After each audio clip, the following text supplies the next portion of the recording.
देख रहे हैं न्यूज़ 7 हिंदी, राष्ट्र प्रथम। नमस्कार, न्यूज़ 7 हिंदी में आप सभी का स्वागत है। मैं हूं मधुमिता। आम आदमी पार्टी से भाजपा में शामिल हुए संदीप पाठक को लेकर सियासी माहौल पूरी तरह से गरमाया हुआ है। वो इसलिए क्योंकि उनके खिलाफ 2 एफआईआर दर्ज हुई है और ये जो एफआईआर दर्ज हुई है, इसके बाद पंजाब से लेकर दिल्ली तक राजनीतिक हलचल मची हुई है। एक मामला कथित भ्रष्टाचार से जुड़ा है, तो वहीं दूसरा मामला महिला शोषण से संबंधित है। बता दें, 25 अप्रैल को डॉक्टर संदीप पाठक ने राघव चड्ढा के साथ भाजपा का दामन थामा था। सूत्रों के मुताबिक इन मामलों में गैर जमानती धाराएं लगाए जाने की बात सामने आ रही है और यह भी दावा किया जा रहा है कि पंजाब पुलिस उनकी गिरफ्तारी के लिए दिल्ली स्थित उनके आवास तक पहुंची थी। हालांकि केस की खबर सार्वजनिक होने से पहले ही डॉक्टर पाठक अपने घर से निकल गए। एक वीडियो हम आपको दिखाते हैं जो इस वक्त वायरल हो रहा है।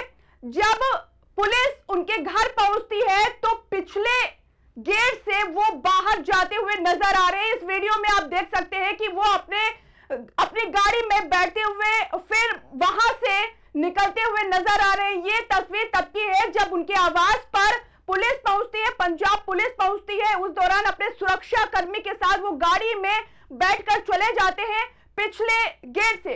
तो ये बड़ी खबर आ रही है पंजाब से, जहां पर आज संदीप पाठक के खिलाफ 2 एफआईआर दर्ज हुई हैं। ये वीडियो आपने देखा कि किस तरह से वो बाहर निकलते हुए नजर आ रहे हैं। फिलहाल पूरे मामले पे पुलिस या संबंधित एजेंसियों की ओर से कोई आधिकारिक बयान अभी जारी नहीं किया गया है। इस पूरे घटनाक्रम पर संदीप पाठक ने अपनी प्रतिक्रिया दी है और उन्होंने कहा है कि मैंने अपना पूरा जीवन ईमानदारी और निष्ठा के साथ देश की सेवा में लगाया है।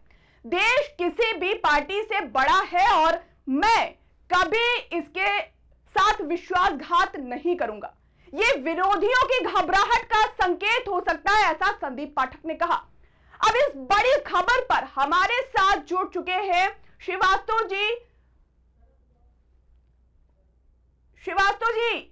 आपको आवाज आ रही है? अमरीश श्रीवास्तव जी, आवाज आ रही है? जी आ रही है। अमरीश जी, आज एक बहुत बड़ी खबर निकल कर आ रही है पंजाब से और इसके बाद वहां की सियासत गरमाई हुई है। आज संदीप पाठक के खिलाफ 2 एफआईआर दर्ज हुई हैं। क्या कहना चाहेंगे और क्या बड़ी अपडेट और निकल कर आ रही है इस खबर से जुड़ी?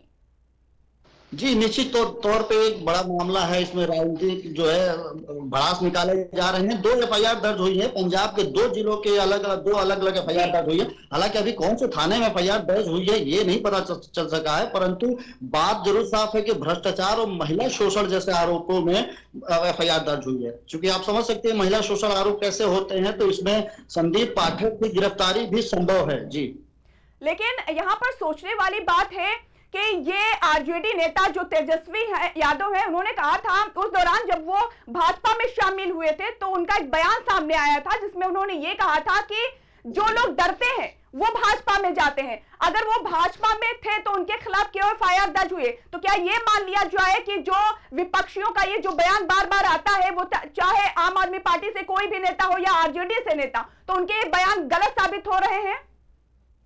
देखिए, यहाँ पे किसी पार्टी को निशाना बनाए कुछ नहीं कहा जा सकता, लेकिन हाँ, एक बात तो बिल्कुल साफ है कि आम आदमी पार्टी और बीजेपी अब आमने सामने हो गई है। जो पहले इशारों में बातें होती थी अब सार्वजनिक हो गई है। क्योंकि इससे पहले भी ये जो 7 लोग शामिल हुए थे बीजेपी में, ये संदीप पाठक के अगुवाई में ही शामिल हुए थे। संदीप पाठक पर कार्रवाई के पहले इनके एक राजेंद्र गुप्ता हैं जो ट्राइडेंट फैक्ट्री का मालिक हैं, जो तकरीबन उनकी 5000 करोड़ के टर्नओवर है, उनके ऊपर भी कार्रवाई हुई थी। उनके फैक्ट्री पर भी रेड पड़ा था, उसमें पंजाब पोल्यूशन बोर्ड ने रेड मारा था। हालांकि राजेंद्र गुप्ता उसमें हाईकोर्ट जाकर उसमें स्टे ले लिए हैं। तो ये दोनों पार्टियां आमने सामने हो चुकी हैं। जी श्रीवास्तव जी, एक जैसे हमेशा से बयान आता है विपक्षियों का कि वॉशिंग मशीन है बीजेपी के साथ, जिसमें एक भ्रष्टाचारी जाता है फिर धुलकर बाहर निकल आता है और एक क्लीन चिट मिल जाती है। हमेशा आपने देखा होगा, तो भ्रष्टाचारी का आरोप लगा हुआ है उनके, तो क्या भ्रष्टाचार का आरोप वो खत्म नहीं हुआ जिस तरह से लोगों के बयान सामने आते हैं?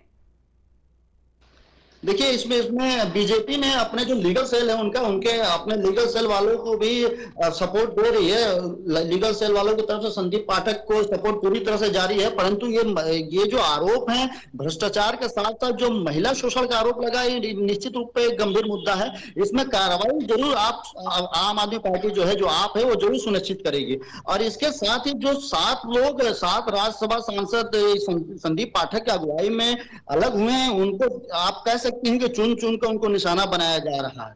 जी श्रीवास्तव जी, क्या कोई ऐसी खबर है कि ये एफआईआर दर्ज किसने कराई है?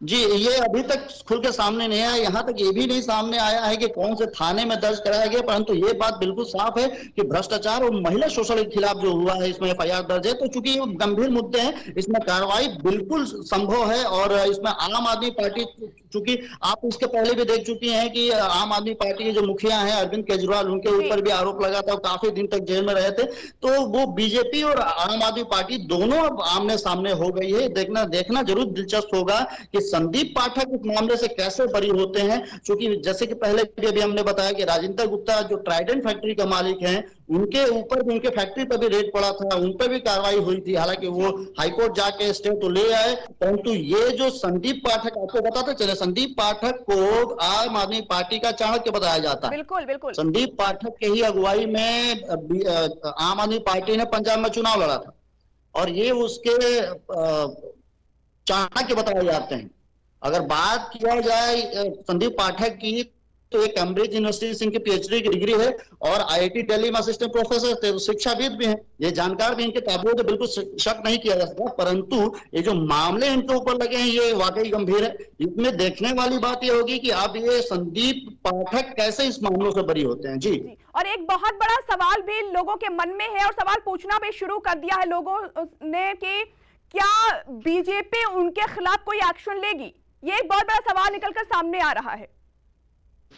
जी, बीजेपी संदीप पाठक के लिए लीगल एडवाइजरी तो बिल्कुल मुहैया करा रही है। अपनी लीगल टीम संदीप पाठक को उन्होंने सौंप दिया है। उनके संदीप पाठक को बचाने की पुरजोर कोशिश की जा रही है, परंतु अब आम आदमी पार्टी फ्रंट फुट पे खेल रही है।